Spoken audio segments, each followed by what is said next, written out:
പണ്ടൊക്കെ വല്ലപ്പോഴും ഒരിക്കൽ ഫാമിലിയും ഫ്രണ്ട്സും ഒത്ത് റെസ്റ്റോറൻറ്റിൽ പോയി ഫുഡ് കഴിക്കുക ഒരു പതിവായിരുന്നു.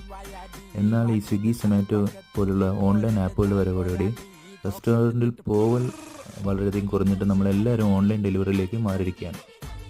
അവരുടെ പരസ്യങ്ങളും ഡിസ്കൗണ്ടിലും കണ്ട് മതിമറന്ന് നമ്മൾ ആവശ്യത്തിനും അനാവശ്യത്തിനും എല്ലാം ഇപ്പോൾ ഓൺലൈൻ ഡെലിവറി ചെയ്യാറുണ്ട്. എന്നാൽ ഈ ഓൺലൈൻ ഡെലിവറികളിലൂടെ പലപ്പോഴും നമ്മൾ പറ്റിക്കപ്പെടുക എന്നുള്ളത് നമ്മൾ തീരെ മനസ്സിലാക്കാറില്ല. പലപ്പോഴും റെസ്റ്റോറൻറ്റിൽ പോയി ഫുഡ് വാങ്ങിക്കുന്ന വെച്ച് കമ്പയർ ചെയ്യുമ്പോൾ ഓൺലൈൻ ഡെലിവറിയിലൂടെ 30-40% വരെയാണ് അവർ കൂടുതൽ കാശ് ഈടാക്കുന്നത്. അതിനുള്ളൊരു ഉദാഹരണമാണ് താഴെ കൊടുത്തിരിക്കുന്നത്. 680 റുപ്പീസിന് റെസ്റ്റോറൻറ്റിൽ നിന്ന് കിട്ടുന്ന അതേ ഫുഡ് ഐറ്റമാണ് നമുക്ക് പല പേരിലുള്ള ഡിസ്കൗണ്ട് എല്ലാം കഴിഞ്ഞിട്ട് 954 റുപ്പീസിന് സ്വിഗ്ഗിയിൽ അവൈലബിൾ ആയിട്ടുള്ളത്. അപ്പോൾ എല്ലാവരും ഇത് കണ്ടിട്ട് ആലോചിച്ച് ബുദ്ധിപൂർവ്വം അത്യാവശ്യത്തിനനുസരിച്ച് ഓൺലൈൻ ഡെലിവറി ആപ്പുകളെ യൂസ് ചെയ്യുക. Thank you.